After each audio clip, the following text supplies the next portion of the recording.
பிஜேபியோட ஏடிஎம்கே அலையன்ஸ் ஆகினதுக்கு அப்புறம் கூட இன்னும் அந்த கட்சிக்குள்ள உள்ளுக்குள்ள நிறைய பிரச்சனைகள் போயிட்டு இருக்கு. நம்ம ஏன் இங்க போனோம், போன வாட்டி நம்மளுடைய மிகப்பெரிய தோல்வி காரணமே பிஜேபி அலையன்ஸ் தான். போன தேர்தலில் நம்ம பிஜேபி அலையன்ஸ் இல்லைனாலே நம்ம 330-40 இடம் எக்ஸ்ட்ரா ஜெயிச்சிருப்போமே அப்படின்ற ஒரு டாக்கும் போயிட்டு இருக்கு. ஏன்னா ஜெயக்குமார்லாம் தோத்ததுக்கு காரணம் பிஜேபி அலையன்ஸ் தான், எனக்கு நல்லாவே தெரியும். அந்த மாதிரி நிறைய பேருடைய வெற்றி வாய்ப்பு போயிருக்கு.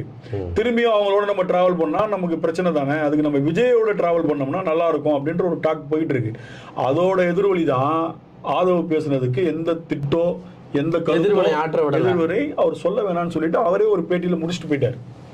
அவரை திட்டி அது கான்ட்ரவர்சி ஆச்சுன்னா திரும்பி வராமல் போயிட போகிற இன்னும் கூட பேச்சுவார்த்தை நடந்து கொண்டு தான் அதுவும் இந்த 10 நாளில் தீவிரமாக இருக்கு. இப்போ விஜய் தரப்புல என்ன சொல்றாங்கன்னா, திமுகவும் பிஜேபியும் இருக்கும் இடத்துல நாங்கள் இருக்க மாட்டோம் அப்படின்றது அவங்க சைட்லேருந்து ஒரு சின்ன ஒரு கிரீன் சிக்னல் கொடுத்துருக்காங்க. இப்போ இவங்க தான் மறுபரிசீலனை செய்யணும். ஏடிஎம்கே மறுபரிசீலனை